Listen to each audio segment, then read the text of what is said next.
औज़ुबिल्लाहि बिस्मिल्लाहिर्रहमानिर्रहीम जी। मेरा नाम खैर मोहम्मद मरी है और मेरा ताल्लुक़ डिस्ट्रिक्ट कोलू से है। मैं एक सोशल मीडिया एक्टिविस्ट भी हूँ और इसके अलावा एक पाकिस्तानी शहरी भी हूँ, मुहब्ब वतन पाकिस्तानी हूँ। मेरा दिल करता है कि मैं पाकिस्तान के तमाम मसाइल पे बात करूँ, इनको आहिस्ता आहिस्ता डिस्कस करूँ।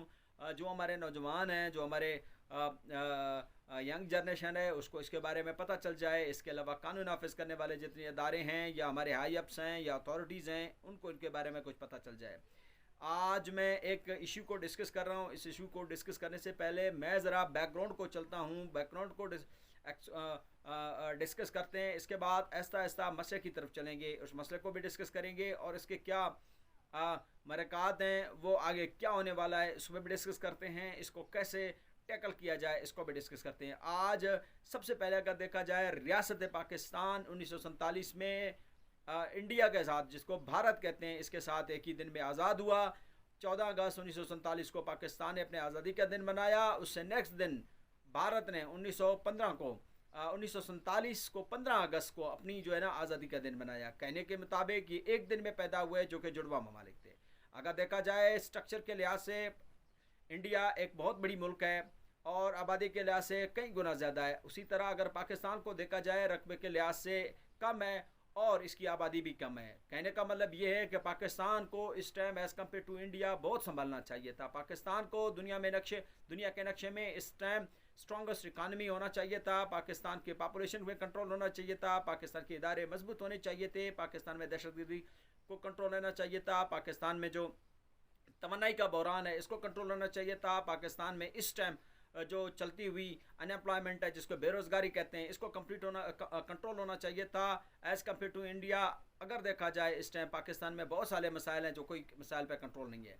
अगर हम बात करें इंडिया की, तो इंडिया पाकिस्तान से आबादी के लिहाज से बड़ा होने के बावजूद, रकबे में बड़ा होने के बावजूद, इंडिया ने किसी न किसी तरीके से ख़ुद को बहुत संभाला है। इस टाइम इंडिया दुनिया के इकॉनमी जो डेवलप्ड कंट्री हैं उनमें शुमार होता है। यहाँ के इंडिया चांद तक जाकर पहुँचा।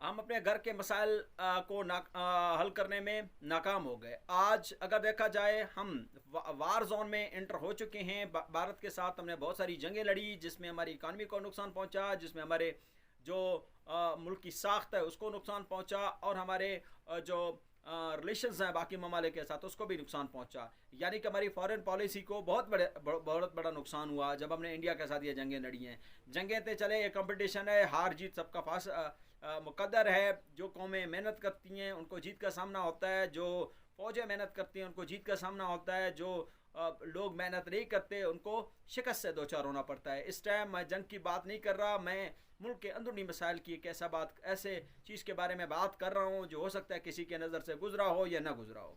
एक रियासत के अंदर सबसे बड़ा चीज़ उसकी जो है ना कॉन्स्टिट्यूशन होता है। इसके अलावा इसके नेशनल इंटरेस्ट होते हैं। इसके अलावा अगर देखा जाए उसकी जियोग्राफी है। इसके अलावा अगर देखा जाए उसकी लॉ एंड ऑर्डर सिचुएशन और उसकी कानून सबसे बालातर है। लेकिन अफसोस की बात यह है कि ये तमाम तर चीज़ें होने के बावजूद भी हमारे स्टेट के अंदर, रियासत के अंदर कई ऐसे अनासर हैं जो इस चीज़ को चैलेंज कर रहे हैं।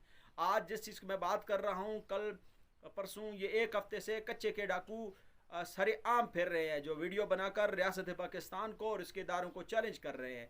IG सिंध से लेकर हमारे आर्मी चीफ से लेकर ISI से लेकर MI से लेकर तमाम इदारों को खुलेआम चैलेंज दे रहे हैं कि हमारे खिलाफ कोई कुछ नहीं कर सकता। इसके अलावा इनके कैद में जो नौजवान, जो बच्चे, जो बूढ़े बैठे हुए हैं, वो रो रो कर वीडियो में अपने मसीहा के तलाश में हैं कि कौन आकर हमारी मदद करे और हमें कौन छुड़ाए। लेकिन अफसोस की बात यह है कि इन पर कोई भी एक्शन नहीं ले सका।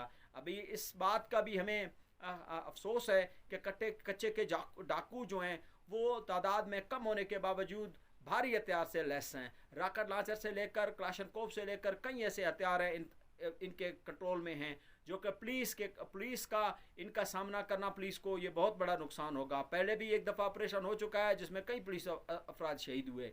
तो कहने का मतलब ये है, सबसे पहली बात तो ये है कि कच्चे के डाकू क्या इतने पावरफुल है कि ये स्टेट के अंदर एक स्टेट बनाने की कोशिश कर रहे हैं। अगर दूसरी तरफ देखा जाए, क्या कच्चे के डाकू इतना पावरफुल हैं कि इनको हथियार कहाँ से मिल रहे हैं?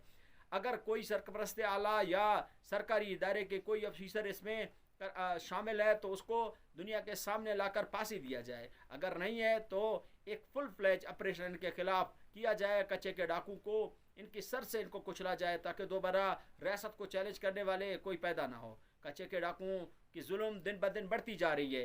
कल परसों जो वीडियो रिलीज़ हुए हैं जिसमें लोगों को सरेआम मारा जा रहा है और पैसे की डिमांड की जा रही है, तो इसका मतलब ये है कि क्या हम और हमारी कानून, हमारे इदारे, हमारे अफवाज इतना कमज़ोर है कि हम कच्चे के डाकुओं को इनके खिलाफ ऑपरेशन नहीं कर सकते? क्या इनको ख़त्म नहीं कर सकते? क्या फ्यूचर में हमें अपनी तहफ़्फ़ुज़ के लिए खुद उठना पड़ेगा? क्या हमें अपने तहफ़्फ़ुज़ के लिए खुद हथियार उठाने पड़ेंगे? क्या ये वो वक्त तो नहीं आ रहा कि हर जगह में एक टोला पैदा हो, एक करप्ट ग्रुप पैदा हो, एक दहशतगर्द ग्रुप पैदा हो और वो लोगों को इकट्ठा करना स्टार्ट कर दे और लोगों के ऊपर जुल्म करना स्टार्ट कर दे?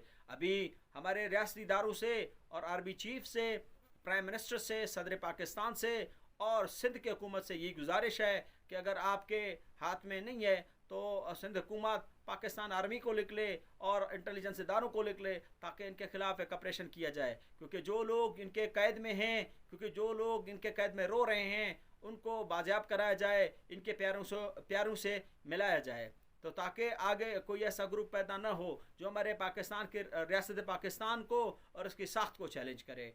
तो क्या हम उस दौर में एंटर तो नहीं हो रहे हैं कि जहाँ पे हमें आगे कच्चे के डाकू बलूचिस्तान में भी नज़र आएंगे? क्या वो दौर में तो एंटर नहीं हो रहे हैं कि कच्चे के डाकू हमें